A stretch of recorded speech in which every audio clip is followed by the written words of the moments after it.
Новата 2026 година дежурните доктори ја дочекаа со полни раце работа. Зголемен бил бројот на интервенции за разлика од минатите години. Повредени од пиротехника, пијани пациенти и припад од висина. На токсикологија за првите 12 часа биле примени 31 пациент со симптоми на интоксикација. Најмладата пациентка е 14 годишна, најстарата повторно пациентка е 44 годишна. Од овој број 13 беа малолетни.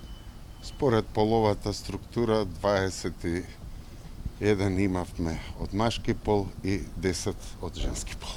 Беше навистина бурно и неизвестно, дел од токсиколошките анализи се уште ги чекаме, меѓутоа генерално сите се сметаме дека беа алкохолни интоксикации. Последниот пациент некаде околу 8 часот утринава ја напушти клиниката.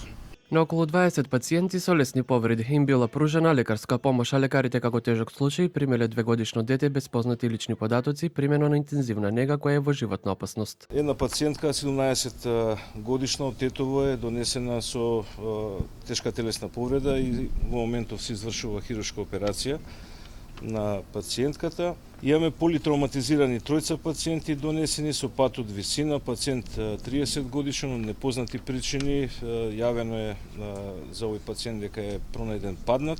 Дете со непознати лични податоци од 2 години е примено на интензивна нега со проектил во главата од огнестрелно оружје.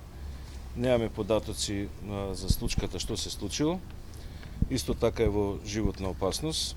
Министерот за внатрешни работи Панче Тошковски новогодишната ноќ низ целата држава генерално ја оцени како мирна со изолирани инциденти, со нож убиен турски државјанин во Стара Чаршија, друг човек од Турција пак тешко повреден, 7 повредени од пиротехника, само повреда од ловна пушка. Во пресрет на дочекот биле регистрирани 31 кривично дело, пред се за нарушување на јавен ред и мир, како и нелегална трговија со наркотици.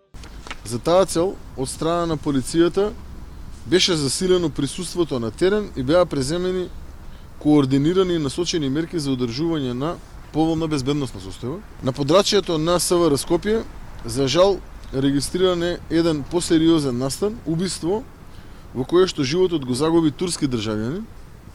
7 лица се повредени од употреба на пиротехнички средства, а едно лице се само повредило со ловна пушка на територија на СВР Битово.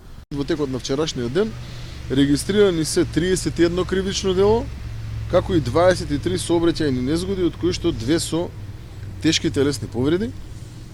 Приведени се вкупно 49 лица по разни основи, најмногу во врска со нелегална трговија со дрога и нарушен јавен ред и мир. Во однос на намалувањето на сообраќајните несреќи е поради безбеден град, смета Тошковски, со порака до пратениците да биде изгласани законот за прекршоци како би профункционирал проектот од први следниот месец. И покрај апелите од надлежните периодов, некои не останаа имуни на страста да прославата помине без пиротехника. Се забележуваа огномети и одекнување од петарди.